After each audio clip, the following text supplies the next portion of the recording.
Bismillahirrahmanirrahim. Assalamualaikum warahmatullahi wabarakatuh. 89,9 Suara Muslim Lumajang, the best religious radio network.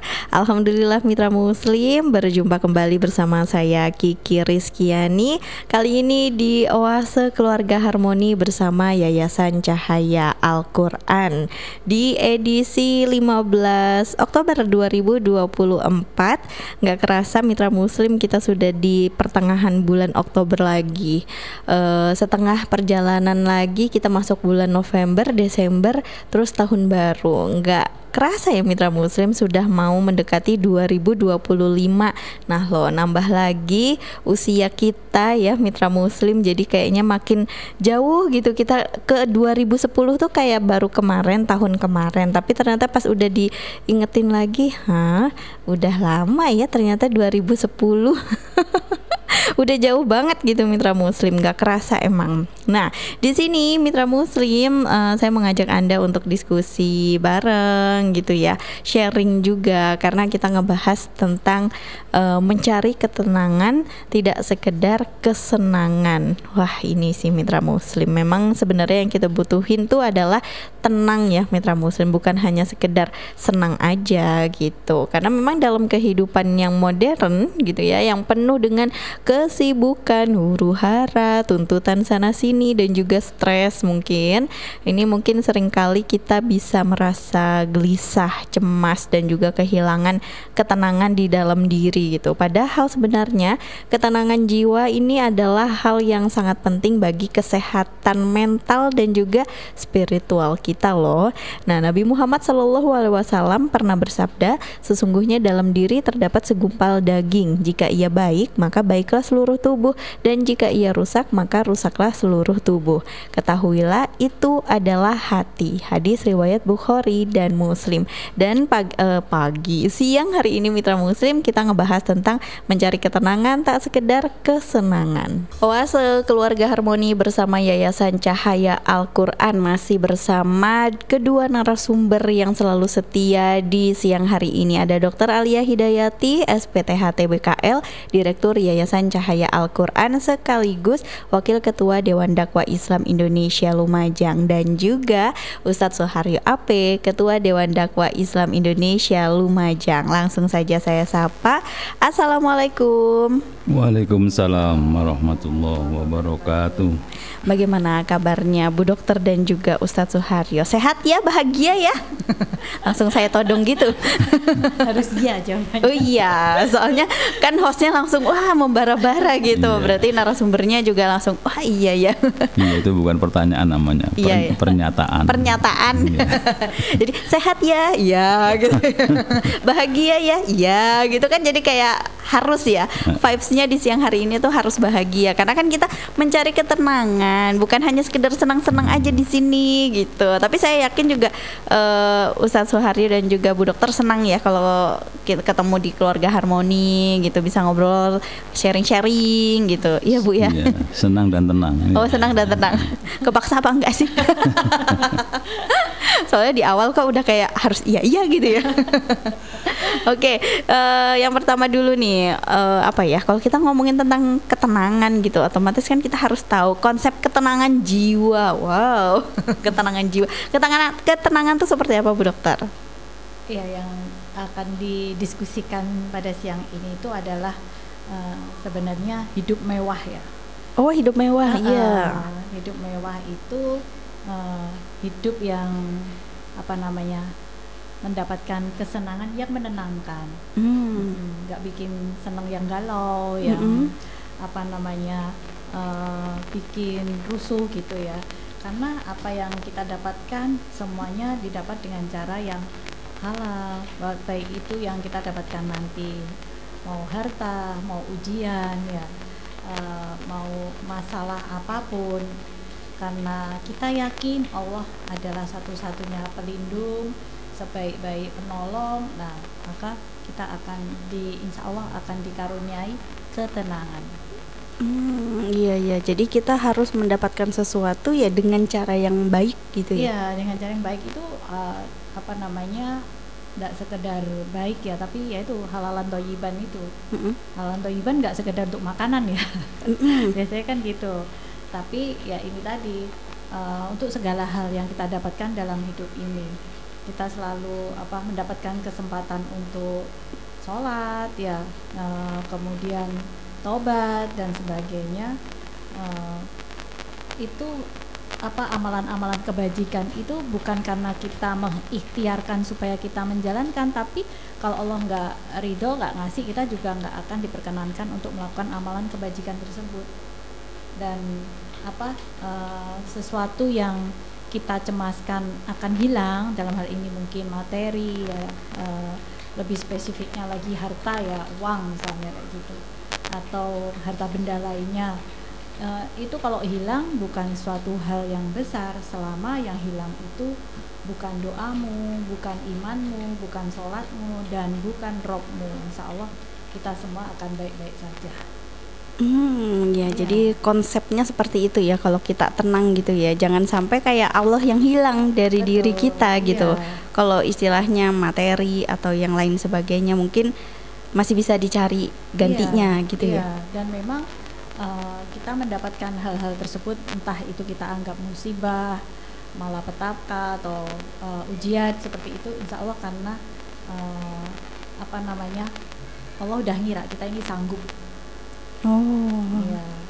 Tapi jangan salah ya, kalau kita yang ngalamin, kita harus ke diri kita ini bermuhasabah, mawas diri bahwa ini semua adalah ujian. Mungkin karena kita kurang introspeksi, kurang sedekah dan sebagainya. Intinya ibadah kita kurang. Tapi kalau ujian musibah itu menimpa orang lain, kita harus berpikir bahwa orang lain itu insya Allah akan dinaikkan levelnya oleh Allah. Jangan dibalik, kalau kita yang kena musibah ujian, kita akan naik level kepedean. Tapi kalau orang lain kita langsung nasihatin, iya kamu soalnya selama ini kurang zakatmu, kurang sedekah. Iya, seharusnya baliknya ke kita gitu ya, kebalik ya. Oke. Ya itu kan nampol ya, kalau udah orangnya susah ya gitu kan, itu dibilang kayak gitu, itu kan rasanya itu kan nggak baper ya, jelas lah. Jadi kalau ke kita sendiri ya, kita introspeksi, jangan-jangan hal yang kita terima menurut kita tidak menyenangkan, itu karena Allah menginginkan kita introspeksi bahwa ini semua memang ujian karena kita ada kurang-kurangnya dalam ibadah.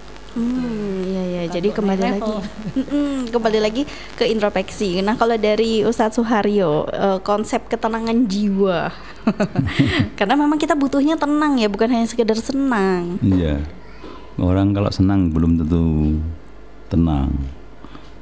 Kalau tenang pasti senang. Tapi yang perlu kita ketahui, sumber-sumber ketenangan itu apa saja sih sebenarnya. Saya kebetulan pernah menulis itu buku itu, bahwa ketenangan itu sumbernya minimal ada 5 gitu. Oke. Tapi justru sebaliknya, kalau nggak hati-hati dengan 5 hal itu menjadi tidak tenang. Iya. Yang pertama, orang menganggap tenang itu kalau banyak hartanya. Ya, hartanya banyak sehingga bisa memenuhi apa yang diinginkan, terpenuhi lah ya. Tapi orang banyak harta juga kadang-kadang nggak tenang kalau tidak bisa memanage dengan baik. Kata Ali bin Abi Thalib, orang yang banyak ilmu itu dijaga oleh ilmunya, tapi kalau banyak harta sibuk menjaga hartanya. Tapi orang kalau banyak harta bisa juga tenang gitu, seperti sahabat-sahabat Nabi itu kan banyak yang kaya raya itu, tenang semua mereka itu. Nah, yang kedua, ada yang menganggap bahwa ketenangan jiwa itu datang dari kalau orang itu banyak titelnya, sehingga ada orang yang di dunia ini titelnya itu, titel kesyahdatannya sampai 35. Wow. Orang India itu 35. Kalau di Indonesia ini ada di Sulawesi Selatan itu punya 27 kurang lebih titel kesyahdataan, sehingga kuliahnya itu siang sore malam gitu di kampus yang berbeda-beda karena encer otaknya gitu ya. Iya. Jadi bukan hanya sekedar bisa doktor gitu, profesor gitu ya. Tapi ada juga orang yang banyak titelnya bunuh diri, ada. Berarti kan tidak jaminan ya banyak titel itu mesti tenang. Tapi kalau misalnya dia diundang orang itu kan di otaknya sudah ada bahan-bahan untuk bicara gitu. Iya. Ya, jadi dia tenang aja ngadepi apapun. Kemudian yang ketiga, katanya orang tenang itu kalau banyak prestasi. Karena di mana-mana dibutuhkan orang, disebut orang. Tapi penemu radio FM itu bunuh diri. Wow. Prestasi menemukan itu, termasuk film Kodak gitu, penemunya bunuh diri. Jadi Iya, zaman dulu banget ya. Iya. Film Kodak ini tuh style. Iya. Itu penemunya Ya kan, Bu? nggak terlalu bangga. Termasuk penemu matematika Alan Turing itu bunuh diri. Jadi nggak jaminan orang punya prestasi kemudian bunuh diri. Pemilik hotel di Jakarta itu dulu ada yang sangat kaya itu lompat dari lantai 5 bunuh diri juga gitu. Itu sumber ketenangan tidak mutlak datang dari prestasi. Kemudian ada yang berikutnya katanya sih kalau punya jabatan gitu ya. Oh, Makanya sekarang itu antri kan orang jadi calon menteri. Oh. Banyak yang diundang Ya ya. banyak yang diundang. Seneng mereka, keluarganya seneng, pendukungnya seneng. Tapi yang bersangkutan kadang-kadang stres. Begitu dijalani sekian tahun dipanggil KPK misalnya, itu kan nggak jaminan. Nah yang terakhir ini kata kunci ya, orang seneng, orang bahagia itu kalau dia berasal dari agama. Kembali lagi kepada agama. Orang yang dekat kepada agama, menjalankan agama dengan baik, dirinya pasti tenang nih. Di tengah hiruk pikuk macam-macam persoalan, kemudian tantangan hidup yang nggak pernah kunjung selesai, agama menjadi solusi terhadap keadaan itu. Itu saja. Itu saja. Ya. Tadi endingnya jadi kayak agak ngambang gitu ya. Saya nunggu-nunggu loh Ustadz. Jadi itu Saya tadi nunggu yang ngetik itu tadi. harusnya dipanjangin, jadi saya ada yang diketik lagi gitu. Jadi 5 hal tadi ya Ustadz ya, Yeah. sebenarnya sih itu kembali lagi kepada pribadi dan orangnya masing-masing. Betul, Bisa iya. memanfaatkannya dengan baik atau tidak gitu, karena tidak jaminan orang kaya juga setenang itu. Mungkin kalau bagi kita orang-orang yang di ekonominya di tengah-tengah, mungkin ngelihat atas tuh kayaknya tenang ya, nggak mikirin besok makan apa Oh, gitu. iya. Tapi buat orang yang di atas kadang juga bingung gitu ya. Nah, perasaan yang di atas ini gimana Bu Dokter dan juga Ustadz Suharyo? Ya kan nggak apa-apa kan, langsung apa-apa, langsung nggak apa-apa. tanya ke narasumber. Tanya ke Bu Dokter. Nah, yang di atas ini gimana Bu Dokter? Yang penting semua itu insya Allah udah ada takarannya ya, nggak mungkin tertukar lah, kan janji Allah begitu. Jadi kalau itu kita sudah memahami kalau semua ada takarannya, insya Allah apapun yang terjadi, mau kurang mau enggak, kondisi apapun itu kita tetap tenang. Contohnya gimana? Seumpama ya, taruhlah kalau soal materi ya uang dalam hal ini, prioritaskan apa yang memang jadi kewajiban. Kewajiban itu bukan makan ya, kalau saya bilang bukan makan, bukan sandang, bukan papan. Jadi kewajiban-kewajiban yang seperti bayar sekolah, semua kayak gitu loh, bayar apa tuh namanya, Listrik, pokoknya kewajiban yang kebutuhan, ya itu, kebutuhan juga ya. tapi bukan makan. Iya, bukan makan. Sisanya itu baru untuk seadanya apa aja, baru untuk makan. Jangan prioritas tuh mesti makan, mesti sandang, mesti papan, bukan. Gitu. Dan prioritasnya itu kalau para alim ulama mengajarkan, prioritasnya itu adalah ilmu. Jadi bayarnya itu pertama kalau ilmu, dalam ini kalau zaman sekarang apa ya, sekolah gitu. Kebutuhan sekolah itu harus didulukan. Sisa-sisanya, kekurangan-kekurangannya itu baru dipakai untuk hal lain. Nah, itu salah satu adab ya. Nah, kan memang kata marhum ini ulama zaman dulu ya, bukan yang sekarang, Hasan Al-Basri, zaman Khalifah Harun Al-Rasyid Abbasiyah itu bilangnya, kalau apa itu namanya, seluruh hidupmu itu habis untuk mempelajari adab dan belum sempat mempelajari ilmu, itu sudah cukup bagi dirimu untuk menghadap Allah, untuk kembali itu sudah cukup.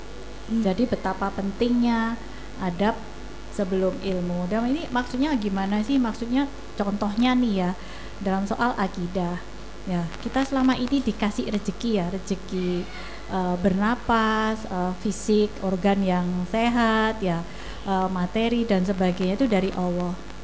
Kemudian kita menduakan ya, nyembah yang lain, takut yang sama yang lain, kemudian nggak menjalankan ajaran yang udah diatur sama Allah, tambah yang semua hal yang dilarang malah kita lakoni. itu namanya nggak punya adab sama Allah gitu. Oh iya. Nah itu iya. akhirnya Allah nggak akan memberkahi kehidupan kita. Contoh gampangnya, nah itu akhirnya endingnya tuh apa? Apapun yang kita lakukan menurut orang lain mungkin baik, tapi bikin kita nggak tenang. Gitu. Jadi dalam hal ini adab itu kalau sama Allah pencipta kita itu akidah, kalau sesama manusia itu muamalah. Nah muamalah ini apa ya? Adab kita kepada sesama manusia. Nah adab kita benar kalau kita nantinya akhirnya sudah setelah kita adabnya benar itu baru kita mengilmui gitu loh. Begitu. Terutama terhadap para guru yang sudah memberikan ilmu pada kita. Setidak nyamannya sifat karakter guru tersebut, kita tetap harus hormat. Iya benar. Karena gimana juga mereka yang memberikan ilmu untuk Iya, kita. supaya berkah gitu ya. ilmu kita. Jadi walaupun mungkin secara nominal mungkin kurang-kurang, tapi karena adab kita sama guru itu jadi berkah, jadi ada aja, cukup aja gitu. Gitu. Ya itu barokahnya ilmu gitu. Barokahnya ilmu. Jadi kita juga lebih gampang menyerap ilmu juga gitu ya Bu Dokter ya, kalau gampang kita menyerap ilmu, kemudian kita juga gampang dapat pekerjaan misalnya, gampang mendapatkan ketenangan. Teman-temannya hiruk pikuk mengejar yang lagi tren, yang lagi gede apa, yang pokoknya kan ada yang loncat-loncat pekerjaan nih supaya ngejar yang paling tinggi gajinya kan gitu. Ya loncat-loncat terus dia, karena kan mesti yang tinggi itu kan akan datang belakangan ya. Ya belakangan ada lagi. Ya kayak aja yang barang yang the arrival lah. Oh pasti iya, kan datang pasti lagi, ada lagi. Iya. Iya. Sama kalau udah punya pasangan, ada lagi yang lebih bagus kok nggak selesai. Ya sayangnya kalau pasangan nggak bisa ditukar tambah ya. Kalau barang mungkin masih bisa gitu. Lah ya akhirnya kan nggak ada habisnya tuh kan. Nah ya sama, maka semua hal ini sebenarnya udah diatur, ada adabnya, kemudian baru ilmu gitu. Supaya apa sih ya? Supaya kita tenang. Akhirnya apapun yang datang sama kita itu, apapun kondisinya, bikin kita tenang, nggak gampang galau, panik apa kayak gitu. Oke. Kalau mitra muslim gimana tuh untuk mencari ketenangannya? Bisa sharing di sini ya mitra muslim. Kita jeda dulu ya Bu Dokter dan juga Ustadz Suharyo. Tetaplah di Oase. Ya mitra muslim, mencari ketenangan tak sekedar kesenangan. Ya seperti yang sudah dibahas di segmen yang pertama tadi gitu ya, bahwa ada orang senang belum tentu tenang, tapi kalau ada orang tenang pastilah senang gitu. Nah gimana kalau misalkan kita ada di posisi yang melihat pencapaian mungkin teman kita atau saudara kita, dia sudah mencapai titik kesuksesan sesuai targetnya kita di masa lalu gitu. Misalkan targetnya kita gini ya gitu. Nah, teman kita sudah sampai sana, ternyata kita masih di sini aja. Gimana bisa tenang? Kan kadang hati juga bergejolak kayak pengen juga atau gimana gitu. Nah, itu untuk menenangkan hati nih.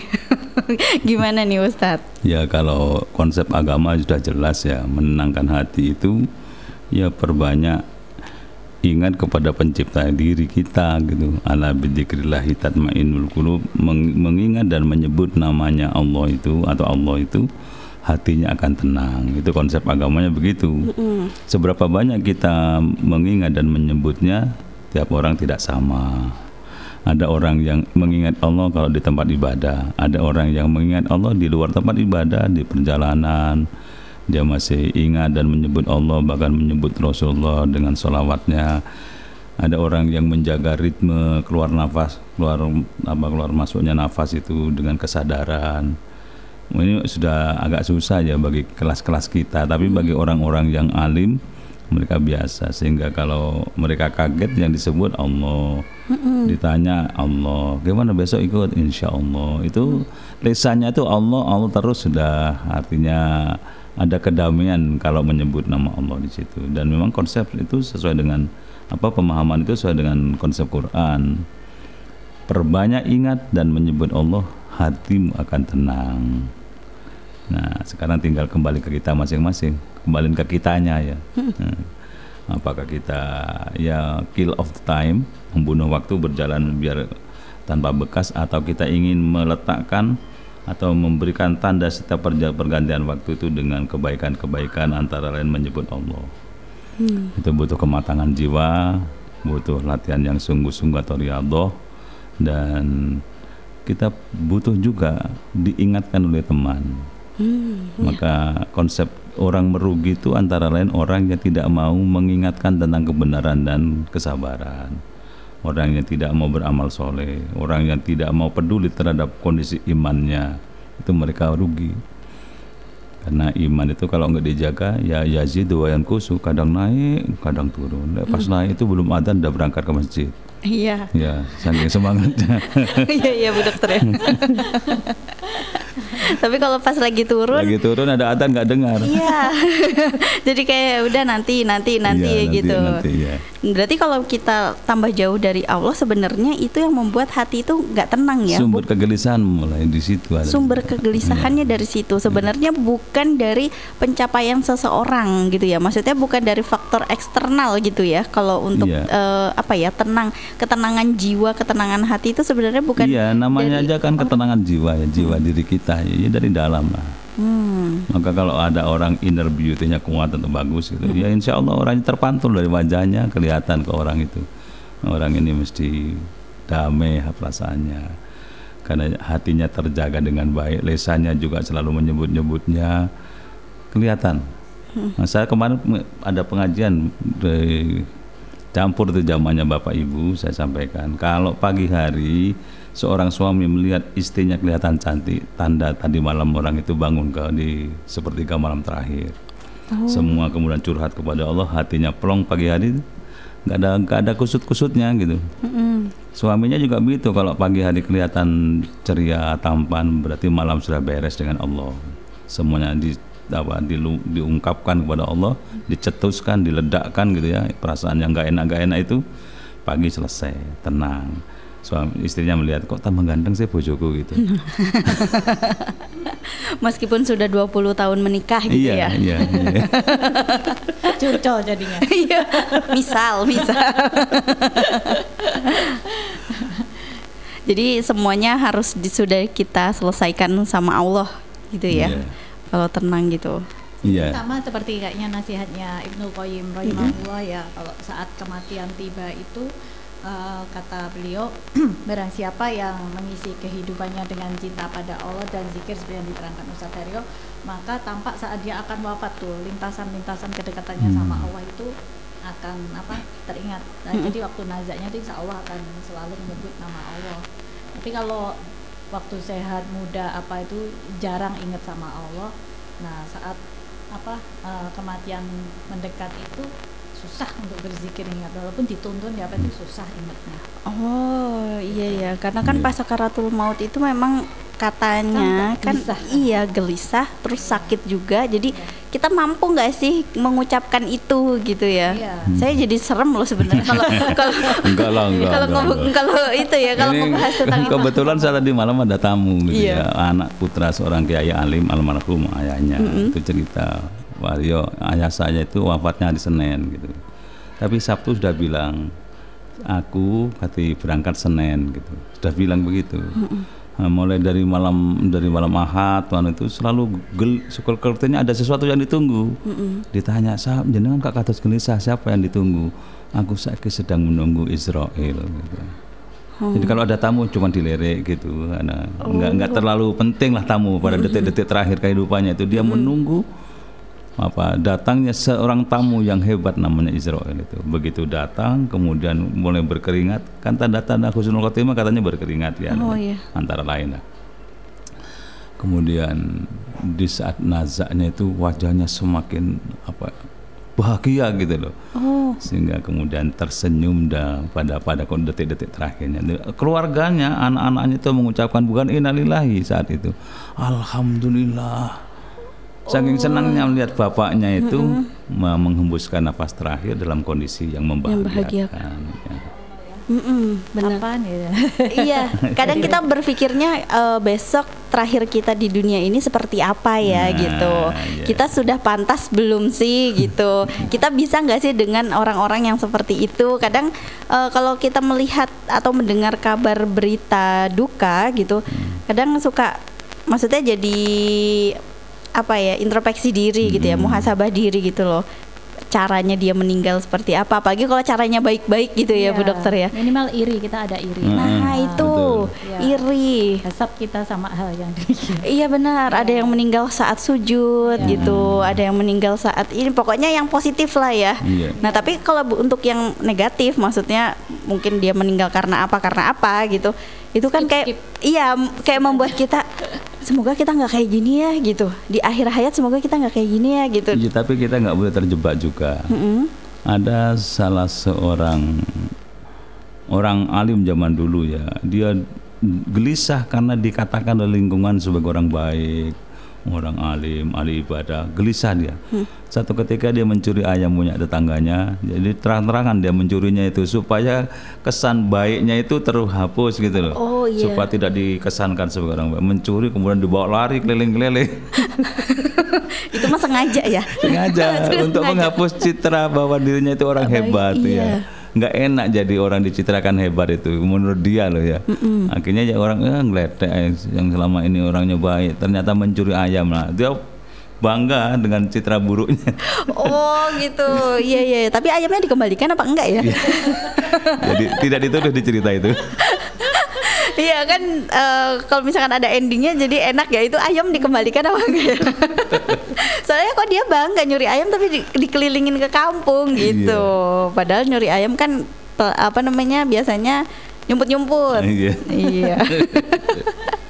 Iya, kadang emang kita suka iri dengan beberapa orang yang memiliki kita anggap beliau-beliau ini husnul khotimah gitu. Karena kan yang memang yang tahu ya cuma Allah gitu ya Ustadz ya. Maksudnya kita kan hanya bisa mengira-ngira, menduga-duga saja seperti itu. Ya, tapi jadi bikin kita nggak tenang sih.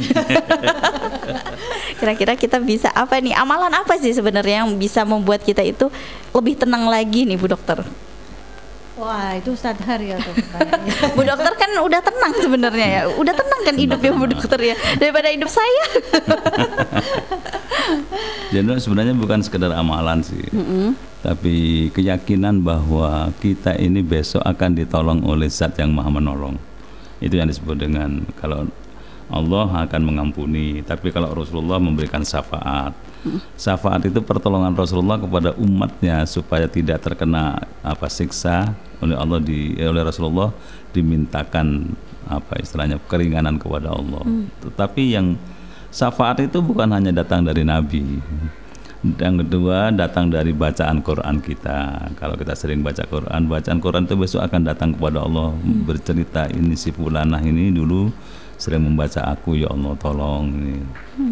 Kemudian yang ketiga itu dari sahabat baik seperti kita gini ya. Itu besok saling kontrol di hadapan Allah. Yaitu sahabat saya dulu host itu kemana ya Allah. Bu Dokter itu mana gitu ya. Ustaz Suharyo mana gitu yang ketuanya ketua gitu. Titip ya. Saya juga Bu. Ini jadi kita seru ngebahasnya kayak gitu. Nggak tahu tuh, karena menggoknya ke situ pembahasan. Iya ya, padahal awalnya kan kita ngebahasnya bukan maksudnya bukan ke arah ke situ ya, tapi memang enggak, tapi memang konsep ketenangan jiwa itu kan memang ya macam-macam. Orang bisa tenang karena apa gitu, atau ada faktor-faktor apa yang membuatnya dia bisa setenang itu gitu. Padahal mungkin kita ngelihat kayaknya dari ekonomi biasa saja, dari prestasi biasa aja, dari jabatan biasa aja, tapi kok tenang gitu. Ada faktor penyebab yang tidak terlalu banyak diperhitungkan. Tenang itu karena mengalah. Mengalah ya. Kan ada orang yang berulang-ulang diserang orang, atau kemudian terpancing dia. Buat apa terpancing? Mengalah aja lah, tenang aja, sudah gitu. Ada seorang ibu yang anaknya 15 itu di Jombang ya, Jombang. Anak pertamanya guru besar, profesor. Anak ke-9-nya itu anak kelima budayawan. Anak 9 teman saya gitu. Yang teman saya tuh cerita, Mas, ibu saya itu loh, setiap kali ketemu anak-anaknya itu minta maaf, anak-anaknya dipeluk, maaf ya nak, ibu belum bisa menjadi ibu yang baik nak. Padahal anaknya kan sudah menjadi tokoh-tokoh hebat seperti itu. Jadi itu mengalah, seorang ibu yang mengalah kepada anaknya, mohon maaf karena merasa dirinya belum bisa tampil sebagai seorang ibu yang baik. Anaknya semakin menghargai, loh ibu lo sudah seperti itu kok masih ngalah gitu. Dia tenang, dengan mengalahnya itu dia tenang, merasa bahagia, bisa anaknya itu tunduk tanpa harus dilakukan kekerasan. Mau menyadari ibu saya memang hebat gitu. Dia sudah merasa dirinya itu ya sudah selesai kan dengan hidupnya. Dia meletakkan dirinya di bawah sehingga tidak pernah jatuh di hadapan anaknya. Yang orang tua jatuh itu kan tempatnya terlalu tinggi. Iya. Karena dia merasa ini Iya, gitu ya. iya. Anak itu mulai dulu ya anak gitu kan. Iya. Iya ya, kadang ada yang kayak gitu. Ya pokoknya kamu tuh tetap anak. Anak, bu dokter aja anak gitu. Iya. Meskipun udah jadi dokter spesialis, Iya, masih anak. tetap gitu. anak. Opo iku gitu. Iya ya. Iya. Oke, nggak kerasa ini kita sudah di menit 45. Kita jeda dulu ya Bu Dokter dan juga Ustadz Suharyo. Kita jeda dulu Mitra Muslim, tetaplah di Oase Suara Muslim Lumajang, the best religious radio network.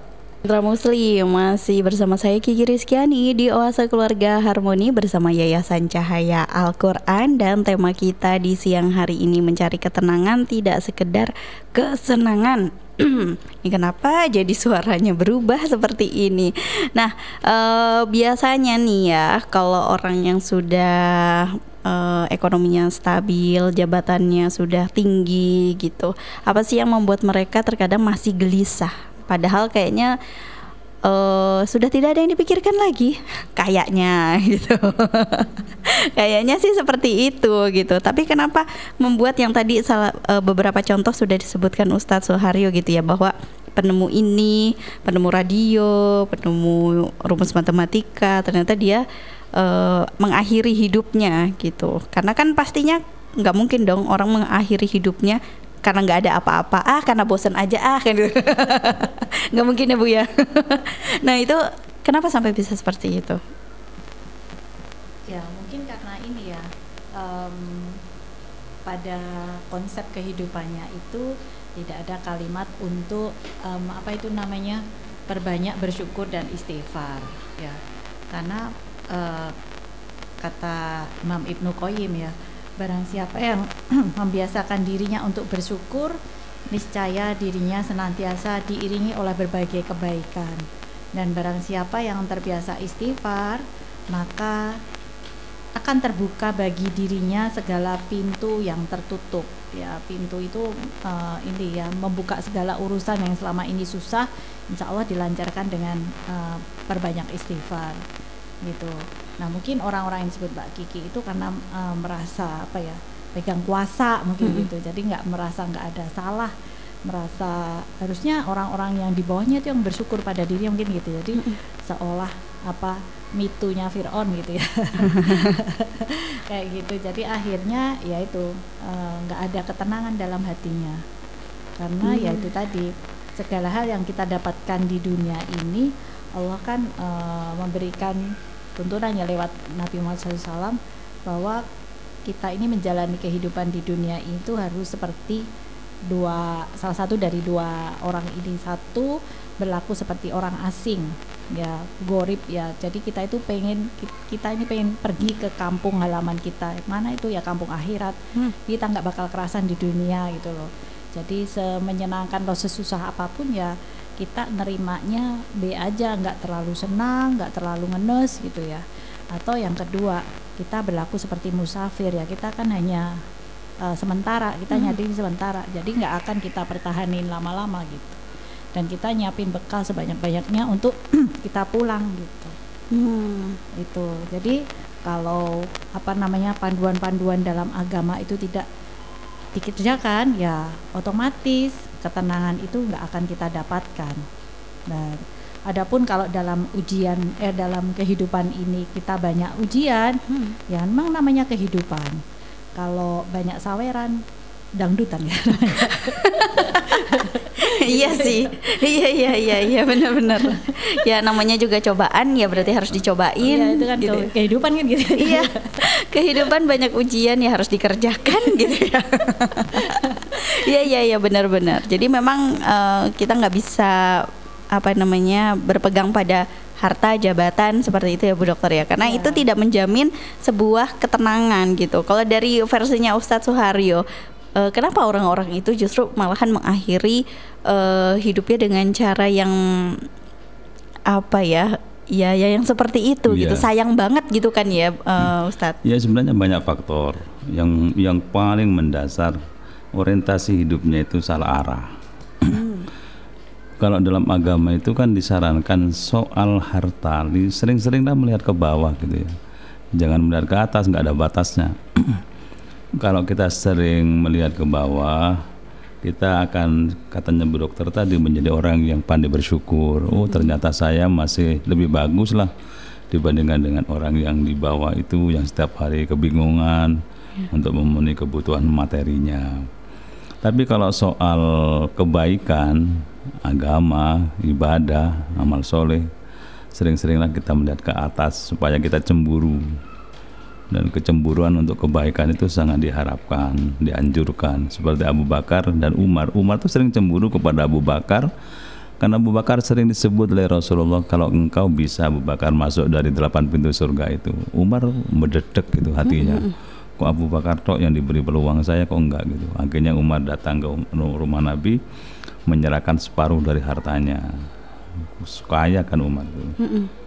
Kalau sekarang mungkin saya lebih bagus dari Abu Bakar, begitu batinnya Umar ya. Satu ketika kemudian Rasul mengumpulkan lagi, siapa di antara kalian yang akan menyumbangkan hartanya di jalan Allah? Abu Bakar itu terakhir ngacungkan tangan dengan tenangnya, saya ya Rasulullah gitu. Kamu berapa Abu Bakar? Seluruhnya gitu. Seluruh kekayaan yang saya miliki itu saya serahkan untuk Allah. Loh, kamu kan punya keluarga Abu Bakar. Saya masih punya Allah dan Rasulullah gitu. Jadi kalau ada Allah, ada Rasulullah, rezeki nggak salah alamat, pasti sudah ditata gitu. Umar tambah cemburu lagi. Ya, maka sering-seringlah kita melihat ke atas supaya ada rasa fastabiqul khairat, berlomba-lomba. Ya seperti kita beginilah. Kita kan sering melihat ke atas, ada apa di atas? saling memberikan motivasi Insya gitu Allah ya. begitu ya. Kalau Ustadz Suharyo bisa, Bu Dokter bisa, masa saya nggak bisa gitu. Apalagi saya yang banyak belajar dari dua narasumber ini, Masya Allah. Saya lihat Mbak Kiki ya dulu gitu, kok gampang banget ya Mbak Kiki ya. Gampang apanya Bu? Gampang gemuk ya. Hidupnya enak gitu. Saya dulu hidup di desa ya, hidup di desa. Ada seorang yang sangat kaya di desa itu. Sering ke rumah gitu, karena masih family dengan ibu saya. Kok enak sampean jole uripe, kok rezekinya lancar. Lho sing enak iku jenengan, Mbak gitu. Kok bisa? Ya gak sumpek. Saya lo sumpek tiap hari mikir harta terus, jenengan kan gak ada yang dipikir gitu. Itu antara arahnya kemana ya? Antara kesombong apa gimana ya? Enggak ya. Soalnya kan mikirin harta. Saya mikirin harta. Ya ternyata di balik orang yang sibuk ngurusi harta itu memang ada juga kegelisahan gitu. Iya. Yang enggak gelisah kan yang enggak usah ngurus harta. Benar. Setiap hari memang sudah kurang. Oh iya benar ya. Jadi sebenarnya mau ekonominya seperti apa gitu ya.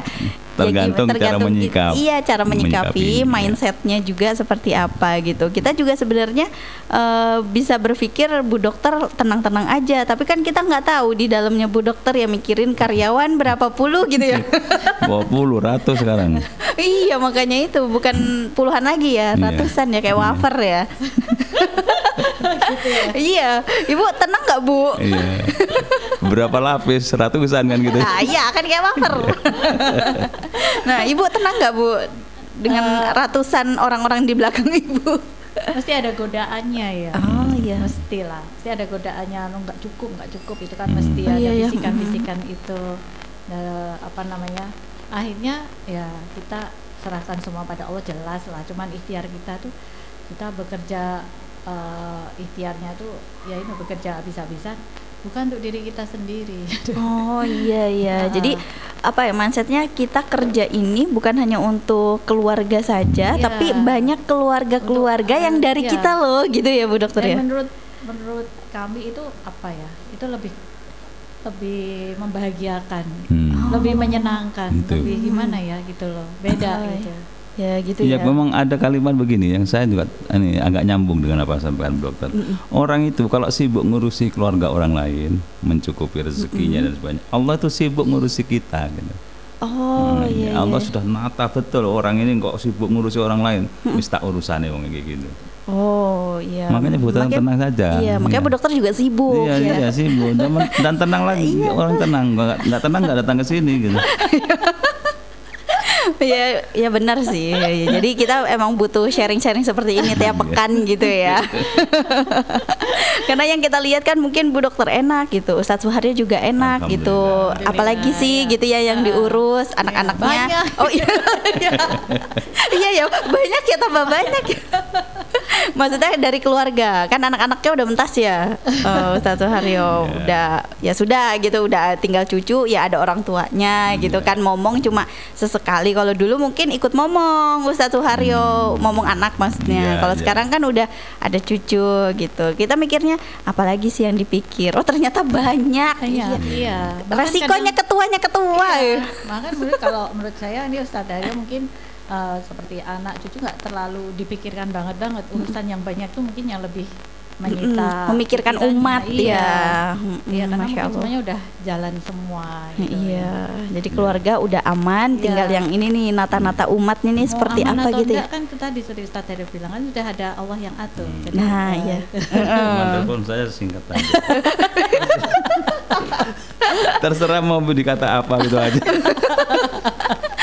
Baiklah. Kita ke closing statement aja ya. Soalnya ini sudah lewat jam 2.